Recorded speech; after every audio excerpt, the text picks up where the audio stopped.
My dad laughed in my face and said, "No wonder you're still single at 35. That was a Sunday afternoon at his kitchen table.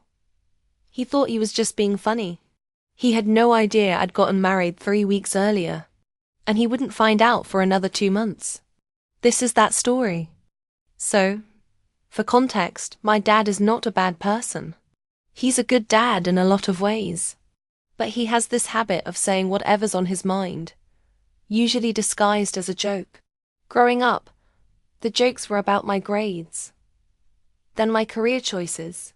Then, once I hit my late 20s and wasn't married, they shifted to that.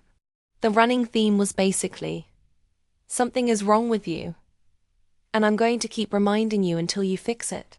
By 35, I'd heard some version of "you'll die alone," or "what's wrong with you?" Probably. I don't know. Hundreds of times? And every time I laughed it off. Because what else do you do? But that Sunday, that specific afternoon, I was sitting at his table eating a sandwich and he goes, totally unprompted, "You know what your problem is? No wonder you're still single at 35.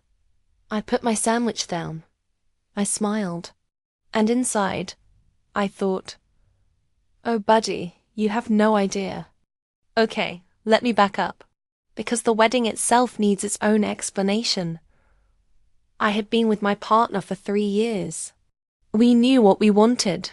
We weren't big wedding people, neither of us. And honestly, the idea of planning a huge event with both our families felt exhausting. There were also family dynamics, on both sides. People who would make it about themselves. People who would have opinions. People who would spend the whole day stressing us out. So we made a decision. We were going to get married. Just the two of us. At the courthouse. Then we tell people after. Was it sneaky? Maybe. Did it feel right for us? Absolutely. We picked a Tuesday in March. We got dressed up. Nothing fancy, but I felt amazing. We drove down to the courthouse. We waited in this tiny little room with fluorescent lighting and a vending machine and double quotes. Double quotes. Genuinely perfect. Genuinely perfect. Canfen, le vending machine, and a venti. It took maybe 20 minutes total. We signed the papers. The officiant congratulated us. And we went and got really good tacos. No drama. No crying aunts. No seating chart drama. Just us. We decided we'd tell people eventually. But on our own timeline. When it felt right. And then, 3 weeks later, I'm sitting at my dad's kitchen table. And he says that. So now I'm sitting there, legally married, eating a turkey sandwich, while my dad tells me no one will ever love me. And I just nodded, took a sip of my coffee, said something like, "Yeah, Dad, you might be right." I went home and told my spouse. I had a spouse now, that was a thing. And we literally cried laughing. Over the next 2 months, there were so many close calls. My mom called to tell me about someone she wanted to set me up with. I had to sit through the whole pitch.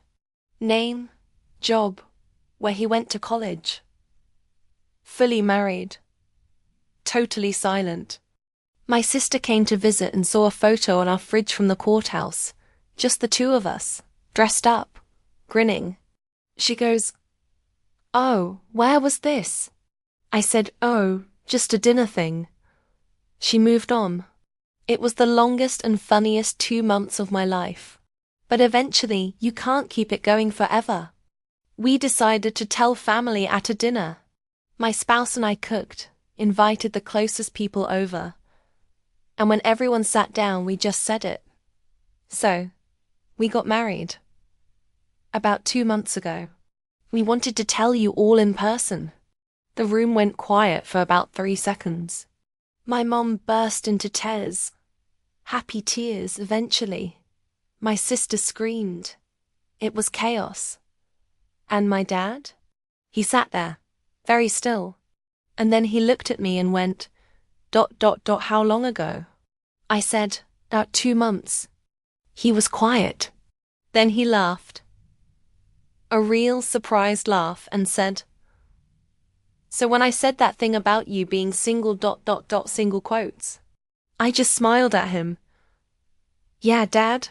He shook his head, got up, hugged me. A real hug. The kind he doesn't give often, and said, I'm sorry. I'm really happy for you.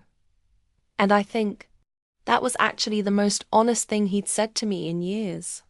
Here's the thing I keep coming back to. My dad's comment stung. It was meant to be funny, and it wasn't. But I was already on the other side of it. I had already chosen myself.